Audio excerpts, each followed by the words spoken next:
Bem-vindos ao nosso Pode Sim. Eu sou o Carlos Luiz. Oi, gente, eu sou a Vitória. Hoje é um dia extremamente especial. Dia 29 de agosto. O dia que vocês estão vendo esse programa, nós estamos gravando no dia 23 de agosto. Mas 29 de agosto é um dia especial por quê? Porque é o dia do reencarne do Lisandro.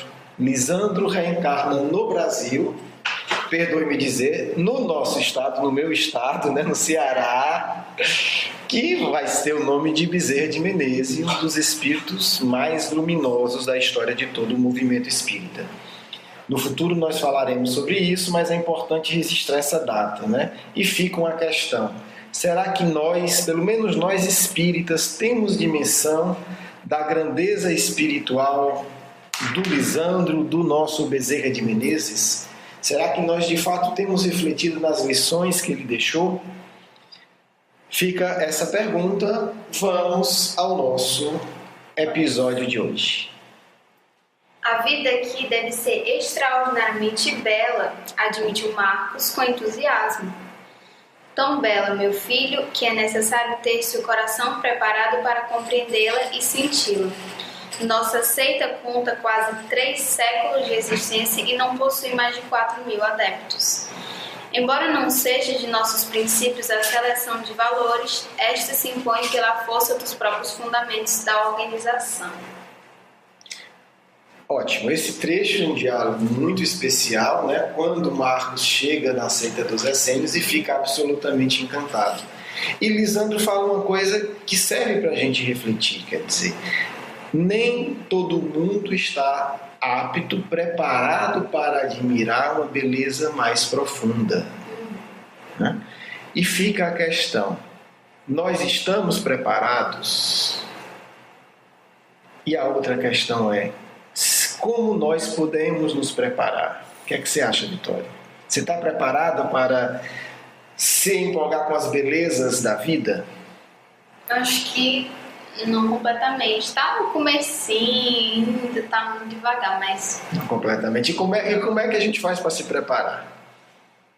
O que é que você acha? Eu estou fazendo a pergunta, obviamente já pesquisei um pouco antes, Então a Vitória está sendo pega esse tipo de coisa comigo, gente. De improviso. Mas eu vou trazer 2 questões aqui.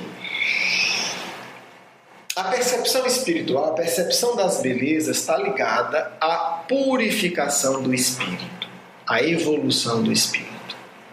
O espírito, quanto mais evoluído, mais ele percebe as belezas. Mais profundamente percebe as belezas. Isso, e muitas vezes percebe belezas que o espírito mais grosseiro não percebe. Quer dizer, um espírito mais grosseiro, profundamente viciado em sensações materiais, ele chegaria numa seita essênica e possivelmente diria: isso aqui é uma desgraça, no meio do deserto. Sem sal, o povo não faz nada de interessante, Não tem diversão, Mal fala.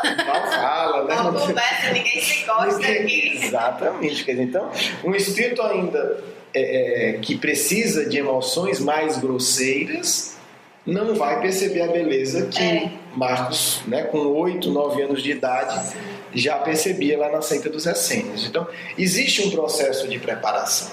Claro, o processo geral, como ensina o Livro dos Espíritos, é da purificação do espírito, a superação das imperfeições. Isso ao longo das encarnações? Ao longo dos milênios. Encarnações. De muitas encarnações, muitas e muitas encarnações. Por quê? Porque o espírito, ele sempre vai buscar algo que lhe dê prazer. Isso é da natureza. Os animais também buscam algo agradável. Sim. Tanto o espírito mais evoluído quanto o espírito mais atrasado, eles vão estar sempre em busca de algo que dê prazer, algo agradável. Sim. É da lei de Deus. A questão é: o que um espírito superior busca para lhe dar alegria e prazer é muito diferente do que um espírito atrasado busca. E as consequências são diferentes. A motivação, acho que talvez seja diferente, A motivação é diferente e as consequências. Quanto mais grosseiro o prazer que o espírito busca, mais fugaz é. É o prazer de um momento, é o prazer de um dia, é o prazer de uma semana. O prazer que o espírito evoluído vai buscar é algo que vai dar prazer durante milhões de anos. É diferente, né? Aí é que a gente vê que é diferente. Sim. E a gente pode fazer uma comparação também, né? Um pouco didática, mas em relação a gente e alguns animais, ou os animais de uma maneira geral. Quer dizer, se a gente pensar o prazer que nos dá uma amizade sincera ao longo de décadas, é uma coisa muito mais valiosa do que, por exemplo, o prazer de um animal caçar outro e se alimentar. Né? Com certeza. É um prazer pontual, é um prazer que satisfaz aquilo ali. O prazer da amizade é algo que vai lhe dar segurança emocional, vai lhe dar um porto seguro. Sim. Então, é diferente. Então, essa é mais ou menos a comparação entre nós, né, espíritos ainda numa situação atrasada, e um Marcos e um Lisandro. Quer dizer, o prazer que ele sente ali é algo que não é pontual. Ah, hoje de manhã tive um prazer fantástico e passei o resto da semana mal, né? Porque aquilo me esgotou. Não. É um prazer que tem continuidade, é o prazer da paz. Né? É o prazer da tranquilidade. Na verdade, eu posso falar até de mim, né? Algumas décadas infelizmente, não posso falar de mim. Eu não consegui entender, hoje eu começo a entender. Antes, há 20 anos atrás, eu não conseguia entender esse tipo de prazer. Eu pensava, não, a alegria da vida é a festa, né? É o exagero, é isso aqui é bom. Você começa a ver as consequências disso em você e nos outros. Aí você começa a entender que aquilo que você tinha como prazer, na verdade, é uma tormenta. Hoje eu olho alguns tipos de comemoração, de lazer, e digo, graças a Deus eu não estou lá. Porque você já vê, isso também vai ficar alegre até de madrugada. Vai passar 2 dias de ressaca, deprimido, né? Com energia extremamente grosseira, se sentindo mal. Quer dizer, então aquele prazer ali imediatamente já tem como consequência um período muito maior de mal-estar. Acarreta males a longo prazo. Sem falar do longo prazo, né? Estou falando só nos dias seguintes. E aí a gente começa a perceber isso. Quer dizer, aí a gente imagina que um espírito superior, primeiro, a satisfação dele é muito mais sutil. Né? É muito mais sutil. Se a gente quiser fazer uma comparação didática, é como imaginar alguém que, sei lá, uma pessoa que tem um paladar mais sutil, de repente uma comida mais grosseira, não vai satisfazer. Quer dizer, a pessoa começa a se habituar com um alimento mais sutil. Né? Imaginando a gente quando a gente estava há um certo tempo atrás nas cavernas, né, que a gente comia possivelmente uma comida muito mal feita, né? Talvez crua, talvez queimada ali no fogo de qualquer jeito, sem sal, e estava ótimo. Quer dizer, aquilo ali pra gente hoje, não, aquilo que pra gente era naquela época algo maravilhoso, né? Aquela comida delícia que dava um prazer gigantesco, crua, semicrua, queimada demais, quer dizer, sem tempero. Hoje em dia pra gente é uma tortura, né? Ter que comer uma coisa dessa. É isso. Porque a gente, de alguma maneira, também está com o paladar mais sutil. Então, as alegrias espirituais são cada vez mais sutis. E para poder conseguir isso, a gente vai precisar de um processo de educação, que ocorre de maneira natural, mas que exige também uma certa dedicação. A minha pergunta... sacrifício também.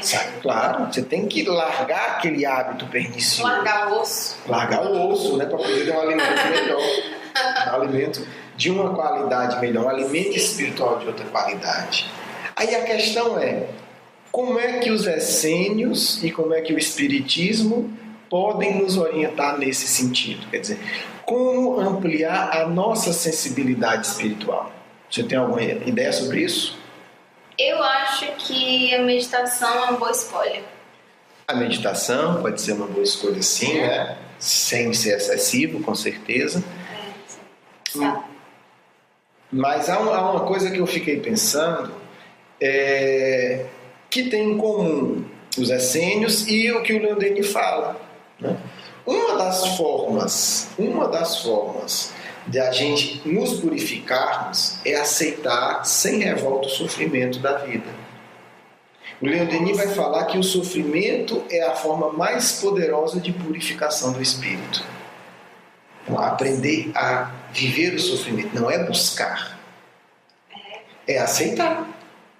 Aceitar o sofrimento que existe na vida. Já tem tanto e vai buscar mais, Você só precisa aceitar essa revolta. Né? E aí a gente vê no Essênio isso, porque por trás dessa ideia de uma vida disciplinada, tem a ideia da aceitação do sofrimento ativa. Sim. Não é? A vida deles é extremamente, né, ativa. Eles trabalham muito, eles estudam muito, eles ajudam as pessoas. Mas o que você nota é que quando eles falam da disciplina essênia, é uma disciplina no sentido de que não há espaço para a revolta. Não há espaço. Você não vai ver em nenhum momento um essênio educado revoltado. Até porque ninguém tem privilégios, ninguém tem isso. E acho que todo mundo entende, né, o porquê que está ali, o porquê que é daquele jeito. Exatamente. Mas é essa aceitação. Quer dizer, então, o Lenin vai colocar isso mais diretamente a isso. Quer dizer, você saber viver o seu sofrimento. Né? O sofrimento que o Marcos vai ter que, né, depois a gente vai falar da saudade do pai. Sim. Né, da saudade das pessoas que ele ama. Aceitar o sofrimento da sua vida. O Lenin vai colocar isso de uma maneira também muito clara. Um ponto central para você se purificar, para você se tornar melhor, para você, porque é o sofrimento vivido de forma equilibrada que vai ampliar a sua percepção espiritual. E isso é tão sério que o Lenin vai dizer: não existe sequer um grande gênio da humanidade que não seja obra do talento e do sofrimento. Ele vai citar vários exemplos. Eu estou falando do livro O Problema do Ser, do Destino e da Dor. Né? Eu preciso ler. Precisamos ler e eu preciso reler sempre. E tem 2 itens belíssimos no final do livro, onde ele vai falar do amor e da dor. Você ia perguntar alguma coisa, Vitória? Está com a cara pensativa. Está um pouco chocada com essa informação, né? Sim. Mas é uma informação forte. Eu estava só pensando sobre isso, nossa. É uma informação forte. Está lá o continuador de Kardec. Ele cita algum exemplo? Que exemplo ele cita? Vários. Ele vai falar do Michelangelo, vai falar de vários artistas. Não sei, eu não lembro agora, porque ele fala de vários artistas de várias áreas da arte, da expressão artística. Leon Denis é um espírito muito ligado à arte, né? Diga-se de passagem. E um grande artista, né? Ele escreve como um dos melhores escritores da história. Né? Isso eu estou falando da opinião de outros grandes escritores, né? Não é apenas minha. O próprio Conan Doyle, né? O criador do Sherlock Holmes, considerado, né? Ele fala do Leon Denis assim, com um respeito gigantesco, né? Mas como ele foi espírita, ele foi meio colocado de lado pelos intelectuais. Seja como for, continua um dos maiores escritores da história, então um grande artista. Então, tem esse aspecto da percepção, né? E é interessante que depois que o Marcos se dá conta disso, ele vai dizer o seguinte, né? Percebe o quão vazia era a vida dele. E o que é que o Lisandro responde? Nossa, essa resposta aqui, assim, Lisandro responde: tudo tem hora determinada, meu filho, esclareceu Lisandro com carinho.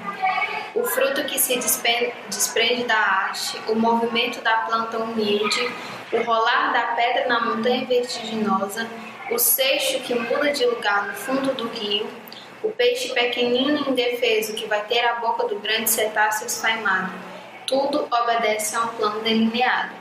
Se aos seres das camadas inferiores acontecem dessas coisas, que dizer da criatura humana que já sente de mais perto o facho da vida, que já percebe a centelha vital de tantos milênios dormitou nas pedras, vibrou nos vegetais para depois despertar nos animais.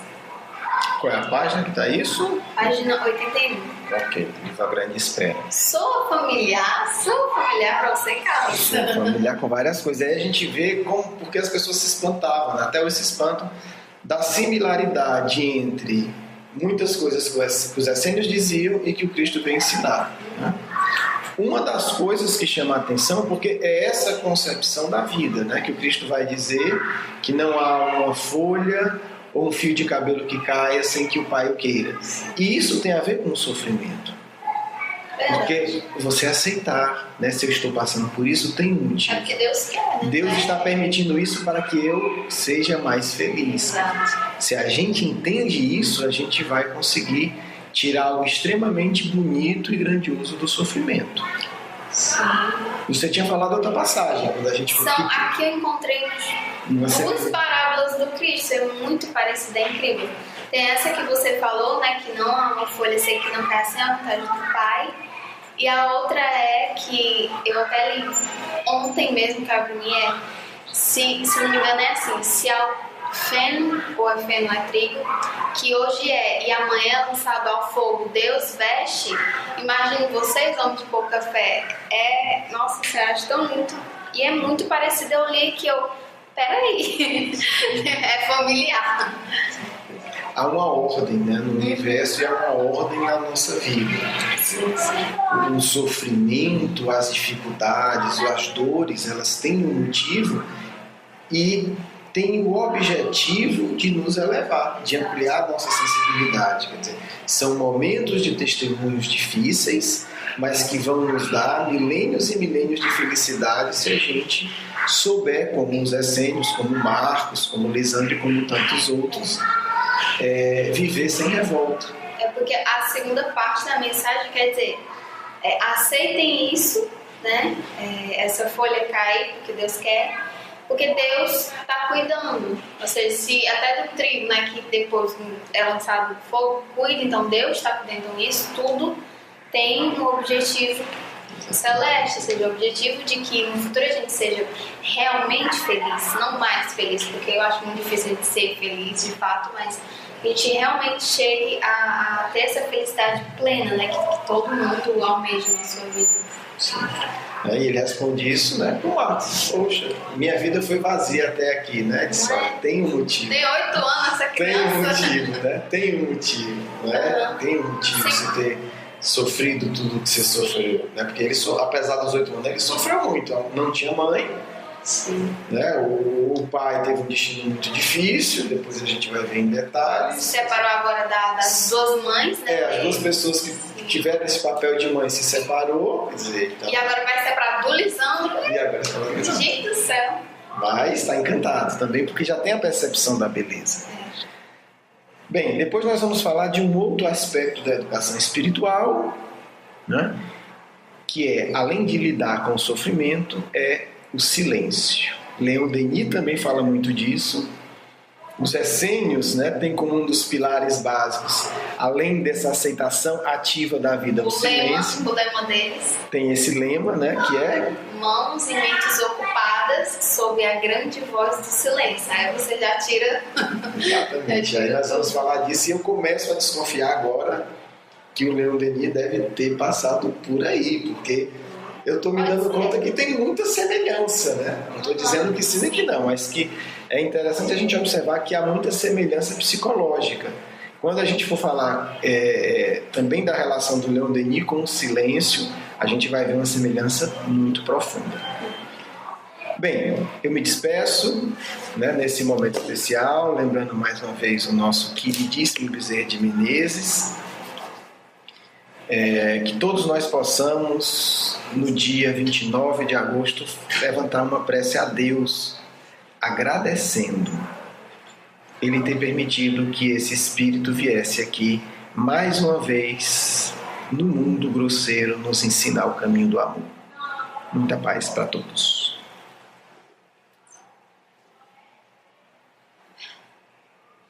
Agora, um trecho do Evangelho. Capítulo 19. A fé transporta montanhas. A fé humana e a divina. No homem, a fé é o sentimento inato de seus destinos futuros. É a consciência que ele tem das faculdades imensas depositadas em germe no seu íntimo, a princípio em estado latente, e que lhe cumpre fazer que desabrochem e cresçam pela ação da sua vontade. Pai amado,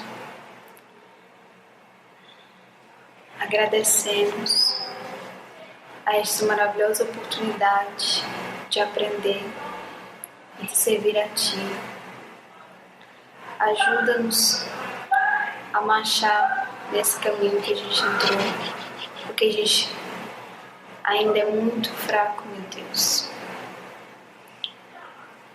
Pedimos amparo, proteção e agradecemos acima de tudo a todo esse esclarecimento que estamos tendo através da doutrina espírita.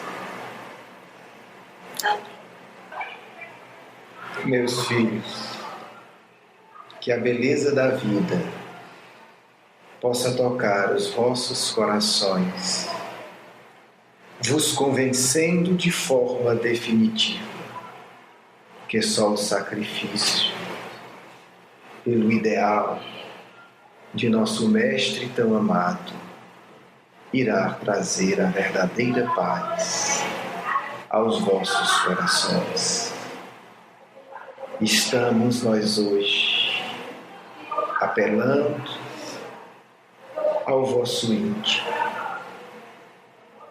que deixeis o Mestre de Nazaré habitar entre as vossas emoções, dulcificando-as, tornando-as mansas e humildes, para que vos torneis verdadeiros apóstolos da caridade sublime. Meus filhos, moços, adolescentes, que sentem o coração empolgar-se ao ouvir falar do jovem Marcos, atentai que o caminho do bem deve ser trilhado também por cada um de vocês. A estrada amarga da vida está à vossa frente. É preciso seguir. É preciso fazer o coração tornar-se humilde e manso. É preciso aprender a perdoar a injúria caluniosa. É preciso saber aceitar a solidão, que tantas vezes invade o coração da criatura em um mundo tão distante da fraternidade verdadeira. Mas aqui estamos para vos dizer: nunca estareis sós, porque nós, os discípulos pequenos do Mestre, estamos ao vosso lado. Elevai sempre os vossos corações e nós poderemos dialogar convosco em vossos momentos de angústia, em vossas situações provacionais, porque como Marcos, todos vós, as crianças da nova geração, os adolescentes sinceros, precisareis realizar as renúncias necessárias para que o Mestre ilumine os vossos corações e discretamente encaminhe a cada um de vocês aos vossos testemunhos santificadores. Ninguém, meus filhos, nasce nesse vale de dores com o intuito de fartar-se grosseiramente com as sensações da matéria. Ninguém, meus filhos, vem a este mundo para negar ao Cristo. A vós, os espíritos sinceros que estão no mundo, alertamos. O serviço com Cristo é o serviço do amor supremo. É o serviço do amor sem limites.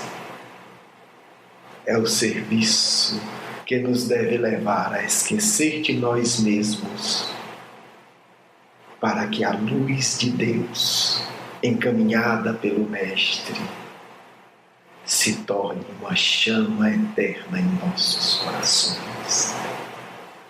Apresentai-vos hoje, meus filhos, a Jesus de Nazaré em vossas preces, dizendo o vosso anseio mais profundo, porque nós vos conhecemos a todos vocês, e aqueles que orarem com fé, com humildade sincera, estarão conosco nos momentos de sono e receberão o nosso amparo para uma vida de abnegação.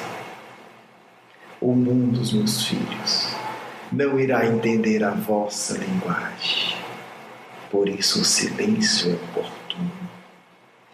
Apenas o sacrifício de si mesmo, ao longo de muitos anos, convencerá a este mundo tão iludido da grandeza do Pai e do amor de Jesus por todos nós. Lhes peço e desejando que esta mensagem de paz se aloje em vossos corações e possamos juntos erguer mais uma vez as nossas vozes, agradecendo aos céus o enviado celeste, que mesmo crucificado volta, porque nunca nos abandonará. Lembrai-vos, Jesus está vivo e deseja atuar por vossos corações na transformação desse mundo difícil em um jardim de paz e esperança, onde todas as dores terão consolo, onde todo sofrimento terá amparo e onde o amor brilhará em cada coração. Muita paz do vosso humilde amigo Bezerra de Menezes.